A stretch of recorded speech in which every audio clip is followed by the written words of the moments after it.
جی نزلنا، نزلہ ینزل تنزیلا سے ہے، تو لہٰذا نزلنا یہ آہستہ آہستہ اترنا، یہ خاصا قرآن کریم کا یہ تورات کا نہیں ہے، انجیل کا نہیں ہے، زبور کا نہیں ہے، تو لہٰذا اس کا مصداق بھی وہ کتب نہیں ہو سکتی، دیگر آسمانی کتب نہیں ہو سکتی، بلکہ اس کا مصداق بھی قرآن کریم ہی ہو سکتا ہے۔ تو بہرحال وہ لاجواب ہو گیا۔ تو عرض کرنے کا مقصد یہ ہے کہ لوح محفوظ سے پھر ضرورت کے مطابق اللہ تبارک و تعالیٰ نے 23 سال کچھ ماہ کچھ دنوں کے عرصے کے اندر یہ قرآن کریم محمد رسول اللہ صلی اللہ علیہ وسلم کو عطا کیا۔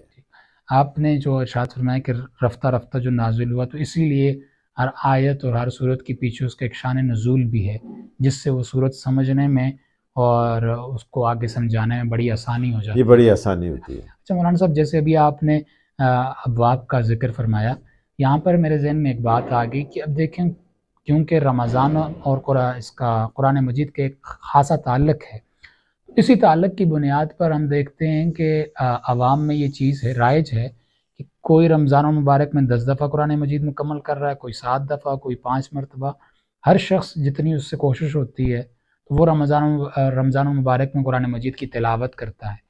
آیا یہ عمل ٹھیک ہے کہ انسان بار بار قرآن مجید کا یہاں پہ ختم کرے، اور یا پھر یہ کہ رمضان المبارک کے اندر ہم قرآن مجید کو سیکھنا شروع کر دیں کہ قرآن ہم سے کہتا کیا ہے اور اس میں ہمارے لیے احکامات کیا ہیں؟ دیکھیں، قرآن کریم ایسی کتاب ہے کہ اس کا دیکھنا بھی ثواب ہے، بالکل، اس کو چھونا بھی ثواب ہے، اس کا پڑھنا بھی ثواب ہے، اس کا سمجھنا بھی ثواب ہے، بالکل، اور کچھ بھی اگر آدمی نہ کر سکے تو اس کی طرف نظر کرے تو یہ بھی ثواب ہے، یہ بھی ثواب ہے۔ جہاں حضور صلی اللہ علیہ وسلم نے ارشاد فرمایا چند چیزوں کا، النظر الی الکعبہ، النظر الی الوالدین، النظر الی القرآن، قرآن کریم کا دیکھنا، کعبے کا دیکھنا، والدین کا دیکھنا، یا اور بھی کچھ چیزیں حضور صلی اللہ علیہ وسلم نے ارشاد فرمائی، مکمل حدیث میرے ذہن میں اس وقت مفہوم نہیں ہے، تو اس کے اندر قرآن کریم کا دیکھنا جو ہے، اس طرح نگاہ ڈالنا اس پر، یہ بھی ثواب کی بات ہے۔ تو جس طرح آسان ہو، ایک آدمی اگر سمجھ سکتا ہے تو وہ سمجھے، اگر سمجھ نہیں سکتا تو وہ پڑھے، اگر پڑھ نہیں سکتا تو کم از کم وہ قرآن کریم کو دیکھے، دیکھنا، اس کو ہاتھ میں لینا، اس کو اس کے ساتھ محبت کرنا، یہ بھی ثواب سے خالی نہیں جاتا۔ باقی رمضان کے اندر جو لوگ پڑھتے ہیں اس کی اصل بات یہ ہے کہ رمضان کے اندر جو نیکیوں کی ویلیو بڑھ جاتی ہے، ان کی قیمت بڑھ جاتی ہے۔ مثلا عام حالات کے اندر اگر آدمی قرآن کریم پڑھتا ہے تو ہر حرف کے بدلے 10 نیکیاں ملتی ہیں، تو اب یہی نیکیاں جو ہے قرآن رمضان المبارک کے اندر 70 درجے ان کے اندر اضافہ ہو جاتا ہے۔ اب 10 کو آپ 70 کے ساتھ ضرب دیں تو یہ میرے خیال سے بہت زیادہ فنگر چلے جاتے ہیں۔ تو رمضان کے اندر بار بار قرآن کریم پڑھنا، قرآن کریم کی تلاوت کرنا، قرآن کریم کو اس کا تکرار کرنا، تذکرہ کرنا، یہ اس لیے بھی ہوتا ہے کہ ہر آدمی دیکھتا ہے کہ بھائی یہ سیزن ہے، دوبارہ مجھے رمضان ملے یا نہ ملے، تو اس لیے وہ چاہتا ہے تاکہ میں زیادہ سے زیادہ قرآن کریم پڑھوں۔ تو اس لیے اگر آپ وقت ملتا ہے تو سیکھیں، یہ تو سونے پہ سہاگا ہے، یہ تو اور اچھی بات ہے۔ کلاسز ہوتی ہیں، دورہ تفسیر ہوتے ہیں، اسی طرح مدارس کے اندر اور کورسز ہوتے ہیں، تو وہ سمجھے تو یہ بھی اچھی بات ہے۔ اگر سمجھے نا تو کم از کم اس کو تلاوت ضرور کرنی چاہیے۔ اس میں یہ ایسا ہی ہوا نا کہ پچھلے کچھ سالوں سے ہم دیکھتے آ رہے ہیں کہ سوشل میڈیا پر کچھ لوگ یہ کہتے ہیں کہ آپ قرآن مجید کو بس رٹائی لگا رہے ہیں، آپ پڑھتے ہی جا رہے ہیں، آپ کو پتہ ہی نہیں کہ قرآن مجید کہہ کیا رہا ہے، آپ اس کو سیکھیں۔ رمضان کا جو آپ کو مہینہ مل گیا ہے تو اس میں آپ بار بار قرآن مجید کو ختم کرنے کے آپ اسے سیکھنا شروع کر دیں۔ میری یہ رائے ہے کہ رمضان المبارک میں ہی کیوں، رمضان المبارک کے علاوہ بھی آپ قرآن مجید کو سیکھیں، سیکھنے سے کوئی منع نہیں کرتا، لیکن ان لوگوں کی اس جدوجہد اور اس سوچ میں کئی لوگوں کے جو روزانہ وہ قرآن مجید کی تلاوت کرتے تھے وہ بھی ختم، تلاوت سے محروم کرنے کی یہ بھی ایک سازش ہے نا، سازش ہوگی، سازش ہے۔ اس طرح یہ مختلف سازشیں، مختلف چالیں سوشل میڈیا پر لوگ چلتے ہیں لوگوں کو نیکیوں سے دور کرنے کے لیے۔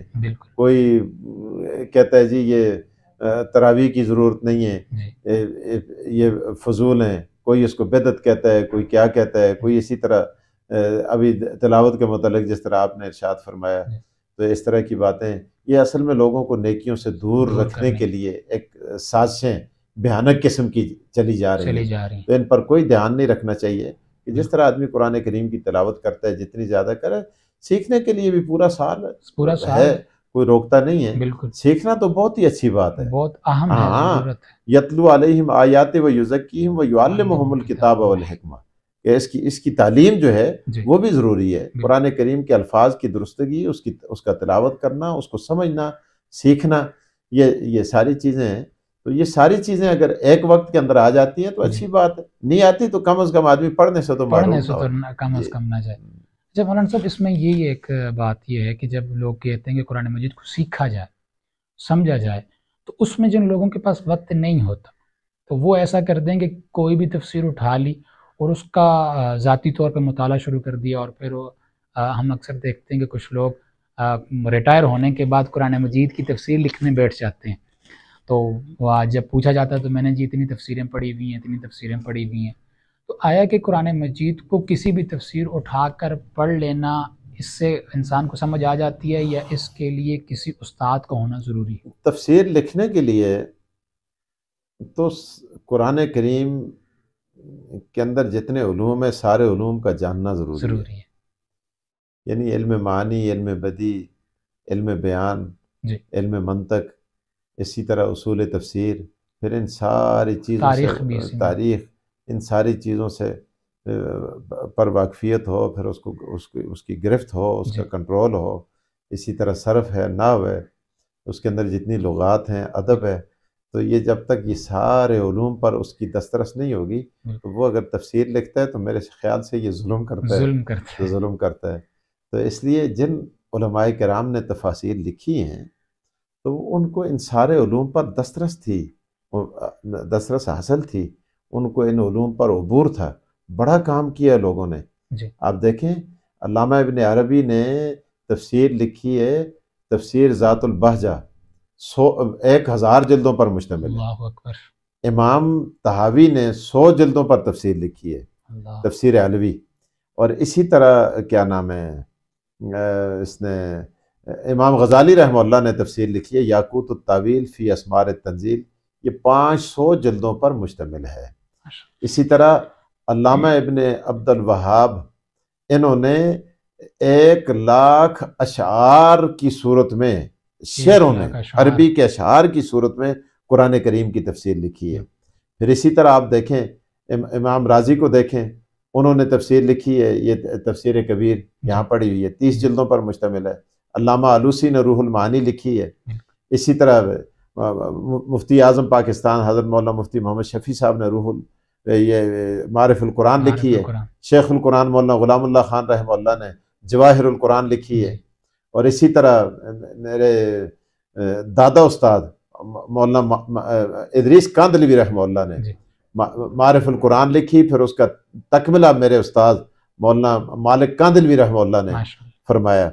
اسی طرح میرے دادا استاد حضرت مولانا صوفی عبدالحمید صاحب جو میرے والد صاحب کے استاد ہیں، انہوں نے معالم العرفان کے نام سے تفسیر لکھی۔ تو یعنی بڑا کام لوگوں نے کیا، لوگوں نے اپنی زندگی ہاں بڑا کام کیا۔ اور لیکن ان لوگوں نے شیخ الاسلام علامہ شبیر احمد عثمانی کی آپ تفسیر عثمانی دیکھ لیں، تو اسی طرح دیگر مسالک کے لوگوں نے بھی بڑی اس میں کوشش کی ہے، انہوں نے بھی یعنی بڑی تفاسیر لکھی ہیں۔ لیکن علماء، ہمارے جو علماء کرام ہیں، ہمارا اساتذہ جن سے ہمارا تعلق ہے، ان کا جواب نہیں، انہوں نے کمال کر دیا ہاں اس شعبے میں۔ تو بہرحال یہ عرض کرنے کا مقصد یہ ہے کہ اس آدمی کو یہاں قلم اٹھانا چاہیے کہ جس کو ان سارے علوم پر دسترس حاصل ہے۔ اگر ان علوم پر دسترس حاصل نہیں تو وہ ظلم کر رہا ہے۔ ہاں اس لیے اچھا یہ سوال کہ باقی آپ کی میں بات منقطع کر رہا ہوں کہ باقی کوئی ریٹائر ہو جائے، کوئی جرنیل یا کرنیل یا کوئی اس طرح کے لوگ یا پروفیسر، ان کو بھی شوق چڑھ جاتا ہے، تو بہرحال وہ جب تک ان علوم پر ان کو دسترس حاصل نہیں ہے تو ان کو اس سے پرہیز کرنا چاہیے۔ اسی طرح ہمارے اساتذہ اور علماء تو یہ بھی کہتے ہیں کہ ایک آدمی اپنے اندر استعداد سمجھتا ہے تو وہ تفاسیر کو دیکھے جو عام فام تفاسیر ہیں۔ اگر وہ استعداد نہیں سمجھتا تو اس کے اندر کوئی چیز ہے، کوئی الجھن ہے، تو اس کو کم از کم کوئی اپنا استاد بنانا چاہیے۔ اب قرآن کریم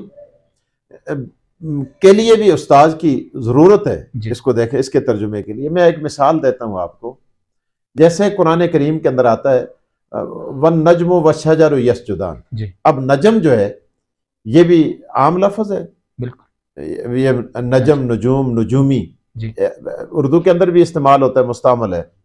اور اسی طرح شجر، شجرکاری مہم، جی شجر، اشجار، یہ بھی عام ہے.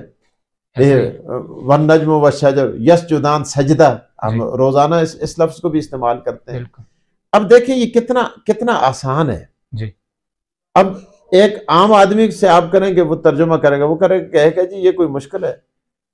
والنجم، جی ستارے، جی والنجم والشجر، درخت، درخت، یسجدان یہ اللہ کے آگے سجدہ ریز ہیں.